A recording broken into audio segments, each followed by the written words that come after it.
Mister Subbarao గారు, నమస్తే అండి. జేఈ నీట్ మనం ఇప్పటికీ 5 వీడియోస్ చేస్తున్నామండి. ప్రతి వీడియోలో కూడా ఒక్కొక్క అవేర్నెస్ని క్రియేట్ చేస్తామని చెప్పుకోవచ్చు.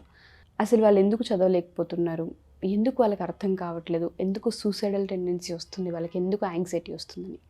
ఇవాళ నేను అడిగే క్వశ్చన్ ఏంటంటే, చాలామంది పిల్లలకి 6th నుంచి ఇంట్రడ్యూస్ చేస్తున్నారు.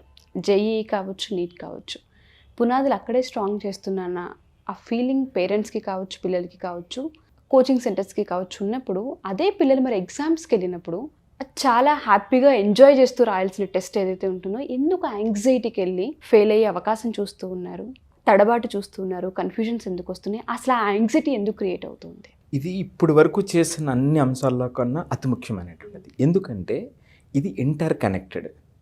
టెస్ట్లో వచ్చేటువంటి రిజల్ట్ మీకు మనం ముందు మాట్లాడుకున్న స్ట్రెస్, యాంగ్జైటీ కానివ్వండి, కాంప్లెక్స్ కాన్సెప్ట్స్ని అర్థం చేసుకునే విధానంలో కానివ్వండి, అంటే ఆ ప్రయాణానికి ఇది చాలా ప్రాతిపదిక అండి. అంటే ఏది ముందు అనేది పక్కన పెడితే ఇది ఒక సైకిల్ కదండి. పిల్లలు క్లాస్కి వెళ్తారు, చదువుకుంటారు, నేర్చుకుంటారు, తర్వాత సొంతంగా ప్రాక్టీస్ చేస్తారు. ప్రాక్టీస్ చేసిన తర్వాత వాళ్ళు మళ్ళీ ఎగ్జామ్కి వస్తారు. ఎగ్జామ్లో వ్యతిరేకమైనటువంటి ఫలితం వస్తే ఏమైపోతుంది చెప్పండి ఒకసారి. ఏ పని అయినా సరే ఎవరికి డిసప్పాయింట్ అవుతారు, పెయిన్ ఉంటుంది. సో అది రిపీటెడ్గా తగిలితే హోప్లెస్ అయిపోతారు. అది ఎగ్జాక్ట్గా జరుగుతున్నదండి. ఎప్పుడైతే మొదటిసారి ఆ ఇబ్బంది తగిలిందో అప్పుడు సరైనటువంటి ఆ హెల్పింగ్ హ్యాండ్ ఇవ్వగలిగితే, ఆ హ్యాండ్ని హోల్డ్ చేయగలిగినట్లయితే వాళ్ళ తప్పుని కరెక్ట్ చేసుకోవడానికి అవకాశం ఉంటుంది.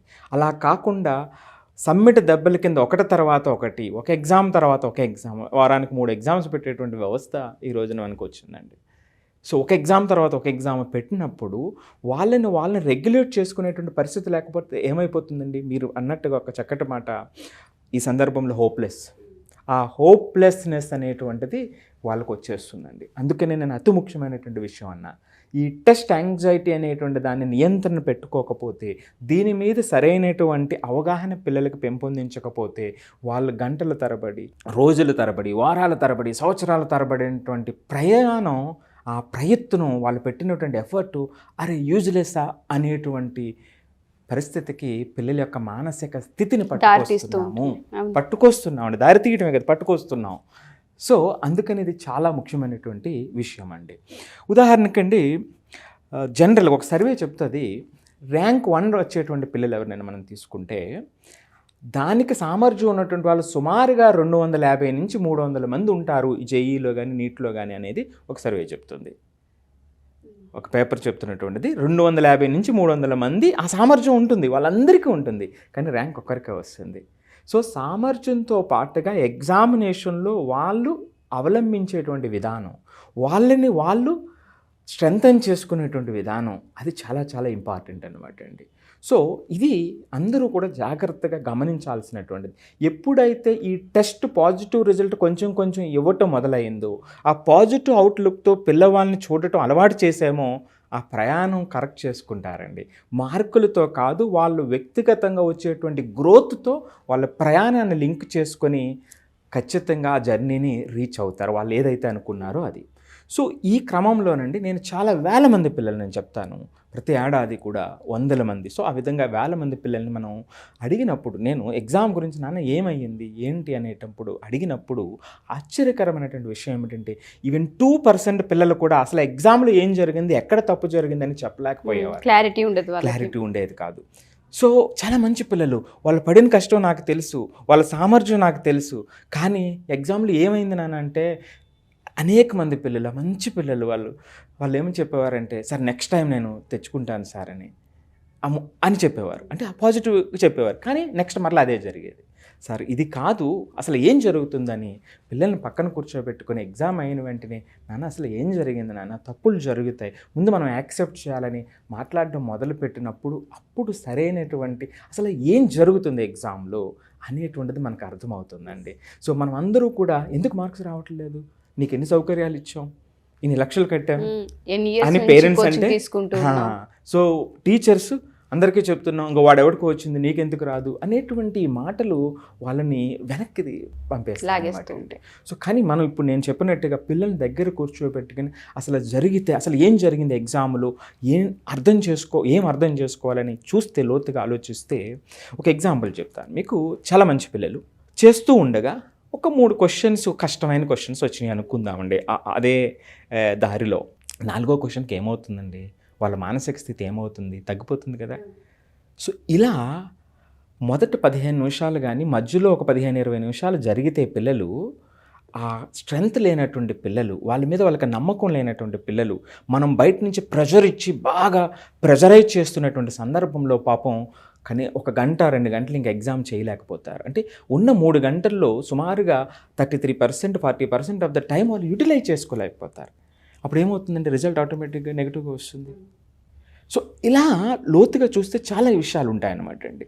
దీన్ని మనం సైకలాజికల్గా మనం చూసినప్పుడు ఏమవుతుందంటే, సైకాలజీ సైన్స్ ఏం చెప్తుంది అంటే, ఎప్పుడైతే మనకి స్ట్రెస్ కానీ, యాంగ్జైటీ కానీ, హయ్యర్ ప్రెషర్ కానీ మన మైండ్ మీద ఆపరేట్ అవుతుందో అప్పుడు మన యొక్క వర్కింగ్ మెమరీ మీద ఎఫెక్ట్ చూపుతుందండి. అది మన యొక్క రిజల్ట్ని రెడ్యూస్ చేసేస్తుంది. ఇది చాలా సత్యం. మనం ఎవరికైనా మనం ప్రతి ఒక్కరు కూడా ఎక్స్పీరియన్స్ చేయొచ్చు.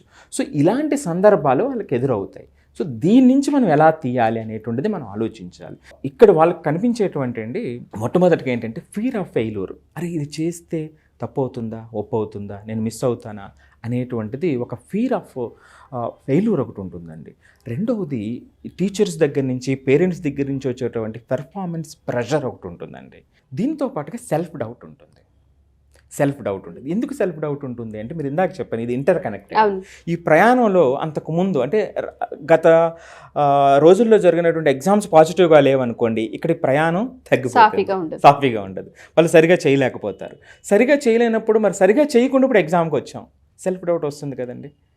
Fear of failure, performance pressure, self doubt, ఈ 3 కూడా వాళ్ళని వెనకలాగుతాయి. అంటే మనం పెట్టేటువంటి ఎఫర్ట్ వీటి మీద పెట్టగలిగితే వాళ్ళకి లోపల నుంచి స్ట్రెంథన్ చేయగలుగుతాం అన్నమాట అండి.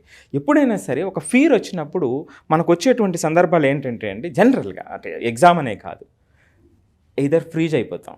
అవును, ఏదైనా సపోజ్ ఏదైనా మనకి అకస్మాత్తుగా కనిపిస్తే, అంటే ఒక ఫియర్ వచ్చినట్లయితే ఫ్రీజ్ అయిపోతాం, అది ఒక ఆప్షన్. రెండోది ఫైట్ చేస్తాం. మూడవది అక్కడి నుంచి పరిగెత్తుకుని వెళ్ళిపోతాం. 3 ఉంటాయండి. మరి మనం పిల్లలకి ఏం నేర్పుదాం అంటే, ఎందుకంటున్నానంటే ఈ క్వశ్చన్ చూసినప్పుడు వాళ్ళ ప్రయాణం, నేను అనేక మందిని, వందల మంది నిజాయితీగా పిల్లలు ప్రయాణం చేసేటువంటి పిల్లల గురించి చాలా దగ్గరగా చూశానండి. పాపం సపోర్ట్ లేక వాళ్ళ మీద వాళ్ళకి డౌట్ వచ్చేస్తుంది, ఆ సెల్ఫ్ డౌట్. అందుకోసం నేను చెప్తున్నాను. అంటే లోతుగా ఎందుకు చెప్తున్నానంటే, ఈ విషయాలు ప్రతి పేరెంట్స్కి అర్థం కావాలి. మీ పిల్లలు ఆ నిజాయితీ ఉండేటప్పుడు మనం చేయి అందించాలి. నిజాయితీ లేకపోతే దాన్ని అర్థం చేసుకుని నిజాయితీని ఏ విధంగా రప్పించాలన్నదే చూడాలి తప్ప మనం నిందించకూడదండి. అది నేను అనేటువంటిది. సో ఇక్కడ ఫియర్ వచ్చినప్పుడు ఫ్రీజ్ అయిపోదామా, ఫైట్ చేద్దామా, రన్ అవే అయిపోదామా, అక్కడి నుంచి పారిపోదామా? సో ఇది నేను చెప్తున్నటువంటిది ఇదండి. ఈ ఫైటింగ్ నేచర్ వాళ్ళకి నేర్పాలి. సో ఆ సెల్ఫ్ డౌట్ నుంచి బయటికి రావాలి. ఆ సెల్ఫ్ డౌట్ నుంచి బయటికి రావాలి అంటే వీళ్ళు ఈ ప్రాసెస్ని జాగ్రత్తగా అర్థం చేసుకోవాలండి. సచిన్ టెండూల్కర్ని కొంతమంది అడిగారండి, ఒకసారి ఒక ఇంటర్వ్యూలో అడిగారు, సార్ మీకు బాగా నచ్చేటువంటిది, బాగా ఇష్టమైంది ఏంటి, ఫెరారీ కారా, లేకపోతే మీరు వరల్డ్ కప్ సాధించినప్పుడు మూమెంట్సా అని ఇలా కొన్ని విషయాలు అడిగితే ఆయన ఏం చెప్పాడో తెలుసా అండి, నాకు బాగా నచ్చినటువంటి మూమెంట్ ఏమిటంటే బాల్ వచ్చి నా బ్యాట్ యొక్క మిడిల్ని తాకినప్పుడు వచ్చేటువంటి శబ్దం నాకు చాలా చాలా ఇష్టం అని చెప్పాడండి ఆయన, సచిన్ టెండూల్కర్. చూడండి, అంటే ఆ ప్రాసెస్ మీద ఆయనకున్నటువంటి ప్రేమ. సో కాబట్టి మన పిల్లలకి ఫలితం అనేది నెక్స్ట్ స్టెప్. ముందు ప్రాసెస్ని స్ట్రెంథన్ చేయగలిగితే, ఆ ప్రాసెస్ స్ట్రెంథన్ అయిన తర్వాత వచ్చేటువంటి ఫలితాన్ని, అంటే ఆ యుద్ధంలో ఉండేటప్పుడు తీసుకోవలసినటువంటి స్టెప్స్, దీన్ని మనం నేర్పగలగాలండి. దీన్ని మనం ఆ టెస్ట్ యాంగ్జైటీని మనం తీయగలిగితే చాలామందికి ఏమవుతుంది అంటే వాళ్ళ సామర్థ్యం వాళ్ళకి తెలుస్తుంది.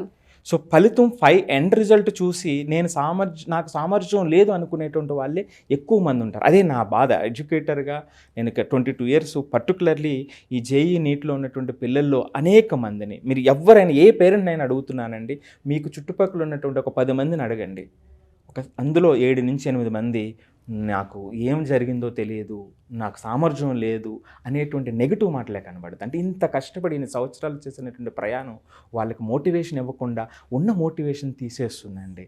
సో అది కాకూడదు అనేటువంటిది. సో దీంట్లో ముఖ్యమైనటువంటిది ఆ టెస్ట్ యాంగ్జైటీ. ఆ యొక్క టెస్ట్ యాంగ్జైటీని మనం జాగ్రత్తగా హ్యాండిల్ చేసే అవకాశాన్ని ఇవ్వాలి. ఖచ్చితంగా టెస్ట్ యాంగ్జైటీ ఉంటుందండి, పిల్లలకు ఉంటుంది. రెస్పాన్సిబుల్గా ఉన్నటువంటి పిల్లలు కొంచెం మోతాదు ఎక్కువే ఉంటుంది, పాపం బాగా చేయాలి అనేటువంటిది. సో అది దాన్ని యాక్సెప్ట్ చేసి దాన్ని తగ్గించేటువంటి ప్రయత్నంలో ఈ యొక్క వ్యవస్థని మార్చాలండి. అది పేరెంట్స్ ద్వారా కానివ్వండి, టీచర్స్ ద్వారా కానివ్వండి. సో మీరు అన్నట్టుగానే టెస్ట్ యాంగ్జైటీ ప్రతి పిల్లల్లోనూ కనిపిస్తూ ఉంటుంది. అండ్ ఎప్పుడైతే దాన్ని బాధ్యతగా తీసుకుంటూ ఉంటారని చెప్తూ ఉన్నారు, అటువంటి పిల్లల్ని అది ఓవర్కమ్ చేయాలి అనుకున్నా, ఫస్ట్ దాన్ని ఐడెంటిఫై చేయాలి అనుకున్నా, పేరెంట్స్ కావచ్చు, కోచింగ్ ఇచ్చే టీచర్స్ కావచ్చు, వీళ్ళలో ఈ యాంగ్జైటీ ఉంది అన్న ఐడెంటిఫై చేయాలని ఏ విధంగా అంటారు? ఎస్ సార్, ఈ టెస్ట్ యాంగ్జైటీ కూడానండి కొంతమంది పిల్లల్లో మనం లోతుగా చూస్తే ఒక్కొక్క సబ్జెక్ట్లో ఒకలా ఉంటుంది. ఓకే, ఇప్పుడు సపోజ్ మ్యాథ్స్ అంటే మనం జేఈ కాంటెక్స్ట్లో మాట్లాడుతున్నాం కాబట్టి జేఈ నీట్ కాంటెక్స్ట్లో maths, physics, chemistry, biology. So వీటిలో ఒక్కొక్కరికి ఏంటంటే కొంచెం ఇంతకుముందు వీడియోలో కూడా మనం మాట్లాడుకున్నాం మైండ్ బ్లాక్స్, దాన్ని ఎట్లా తీయాలి అనేటువంటిది. సో ఈ మైండ్ బ్లాక్స్తో ఏమవుతుందంటే నాకు మ్యాథ్స్ అంటే ఇష్టం, ఫిజిక్స్ నాకు ఇష్టం లేదు, లేదా కెమిస్ట్రీ అంటే ఇష్టం, మ్యాథ్స్ ఇష్టం లేదు, సో బయాలజీ బోరింగ్గా ఉంది, లేదా నాకు బయాలజీ చాలా ఈజీ, ఫిజిక్స్ నాకు రావట్లేదు అని ఇలాగ డిఫరెంట్ పీపుల్ ఉంటారండి. సో దీన్ని మనం జాగ్రత్తగా అండర్స్టాండ్ చేసుకోవాలండి. సో దానికి ఏంటంటే ఆ ఎగ్జామ్లో వాళ్ళ జరిగేటువంటి ప్రయాణం, ఆ 3 గంటల ప్రయాణం ఏదైతే ఉందో ఆ ప్రయాణంలో వచ్చే ఒడిదుడుకుల్ని ఎంత తక్కువ చేసేటువంటి అవకాశం ఉందో అంత చేసేటువంటి సామర్థ్యం వాళ్ళకి ఇవ్వాలండి. మనం ఇస్తే మన నుంచి కాదు. సో వాళ్ళని వాళ్ళు రెడీ చేసుకోవాలి ఎగ్జామినేషన్ హాల్లో. దీన్ని ఏమిటంటే ప్రతి ఎగ్జామ్లో పిల్లలు ఏం జరిగిందో తెలియలేదు, మార్క్స్ రాలేదు, నేను కష్టపడ్డాను, నేను బాగా రాశాను అంటారు, కానీ ఇది తప్పులు అయిపోయినాయి అంటారు. సో ఇదొక పాయింట్ అండి. సో రెండోది ఏమిటంటే కొన్ని రోజుల తర్వాత మనం ఇందాక చెప్పుకున్నట్టుగా వీళ్ళ యొక్క చేసే ప్రాసెస్కి దూరం తగ్గిపోతూ ఉంటుంది. సో ఆ ఎఫర్ట్ నిన్న ఉన్నటువంటి ఎఫర్ట్ ఈరోజు ఉండదు, తగ్గుతూ ఉంటారు. సో ఖచ్చితంగా ఇవి వాళ్ళ టెస్ట్ యాంగ్జైటీ రిఫ్లెక్ట్ చేసేటువంటి కొన్ని సంకేతాలండి ఇవి. సో కాబట్టి అలాంటి సమస్య ఉన్నటువంటి వాళ్ళు సబ్జెక్ట్ పాయింట్ ఆఫ్ వ్యూలో మ్యాథ్స్లోనా, ఫిజిక్స్లోనా, కెమిస్ట్రీలోనా, బయాలజీలోనా ఎక్కడ ప్రాబ్లం ఉందో మనం అర్థం చేసుకుని ఆ సబ్జెక్టుకి సంబంధించినటువంటి ఆ టిప్స్ మనం ఇవ్వగలిగితే, అదేవిధంగా ప్రాసెస్ని లేదా వాళ్ళ యొక్క గ్రోత్ మైండ్ సెట్ని మనం వాళ్ళని ఇంప్రూవ్ చేయించగలిగినా ఇది తగ్గుతూ ఉంటుందన్నమాట. సో అలాంటి వాళ్ళ కోసమే మనం టెస్ట్ యాంగ్జైటీ మీద ఎవ్రీ ఫ్రైడే మనం సెషన్ కూడా కండక్ట్ చేస్తాం. Every Friday. సో అది గ్రూప్ సెషన్స్ కావచ్చు, లేదా పర్సనల్గా కావాలనుకున్నా మనం అప్రోచ్ అవ్వచ్చు. ఎస్పెషల్లీ ఎవరైతే జేఈ నీట్ ప్రాసెస్లో ఉన్నారో, ఆ కోచింగ్ తీసుకుంటూ ఉన్నారో, వీటిలో సీట్ సాధించాలి అన్న ప్రాసెస్లో పేరెంట్స్ కూడా ఉంటూ ఉంటారు, వాళ్ళందరికీ కూడా ఈ సెషన్ ఏ విధంగా చూసుకుని వెళ్ళిపోయే అవకాశం ఉంటుంది అంటారా సార్? అవునండి, తప్పకుండా. పిల్లలు ఎక్కడైనా చదివినవ్వండి, ఈ ప్రయాణంలో ఉన్నట్లయితే సో ఖచ్చితంగా వాళ్ళ సమస్యలు మనం ఫస్ట్ ఆఫ్ ఇట్స్ కైండ్ అండి, మనం చాలా ఆనందంతో చెప్తున్నాం. సో ఆ లోపలికి వెళ్ళి అంటే స్టూడెంట్ పాయింట్ ఆఫ్ వ్యూలో మనం ఆలోచించి మాట్లాడుతున్నటువంటి మాటలు, అందరూ కూడా టీచర్ పాయింట్ ఆఫ్ వ్యూలో, పేరెంట్ పాయింట్ ఆఫ్ వ్యూలో మాట్లాడతారు. మనం మాట్లాడుతున్నటువంటి ప్రతి వీడియో కూడా ఒక స్టూడెంట్గా కూర్చున్నటువంటి వ్యక్తికి వచ్చేటువంటి సమస్య ఏమిటి. ఎందుకంటే నేను నమ్మేది ఏంటంటే దాన్ని స్ట్రెంథెన్ చేస్తానండి, వాళ్ళ ప్రయాణం వాళ్ళు చేస్తారండి. సో కాబట్టి వాళ్ళు ఎక్కడైనా చదివినవ్వండి, మనం ఏదైతే సెషన్స్ ఉన్నాయో వాళ్ళకి పర్టికులర్ సెషన్ కావాలన్నా, లేదా కంప్లీట్గా 3 సెషన్స్ కావాలన్నా వాళ్ళు అటెండ్ కావచ్చు అండి. సో వాళ్ళ జర్నీ బ్యూటిఫుల్గా తయారవుతుందండి, వాళ్ళే కరెక్ట్ చేసుకోగలుగుతారండి. Thank you sir, thank you so much. Thank you అండి.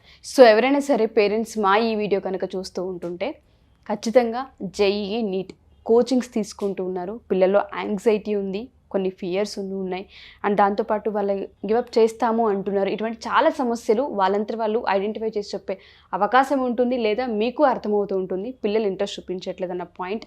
మీ పిల్లల్లో కనుక సమస్య ఏదైనా జేఈ నీట్కి సంబంధించి ఉంది, వాళ్ళు ఫేస్ చేస్తూ ఉన్నారు, ఈ సెషన్స్ హెల్ప్ అవుతాయి అనుకున్నా, లేదా ఒకసారి అటెండ్ అవ్వాలి అనుకున్నా, లేదా పర్సనల్ అపాయింట్మెంట్ మీరు తీసుకోవాలి అనుకున్నా, కింద స్క్రోల్ అవుతున్న కాంటాక్ట్ నెంబర్ని కాంటాక్ట్ చేస్తే సుబ్బారావు గారిని మీకు పూర్తి వివరాలు అందిస్తారు. Thank you. సుమన్ టీవీలో మీ పర్సనల్ అండ్ బిజినెస్ ప్రమోషన్స్ కోసం కింది నెంబర్కి కాంటాక్ట్ చేయండి.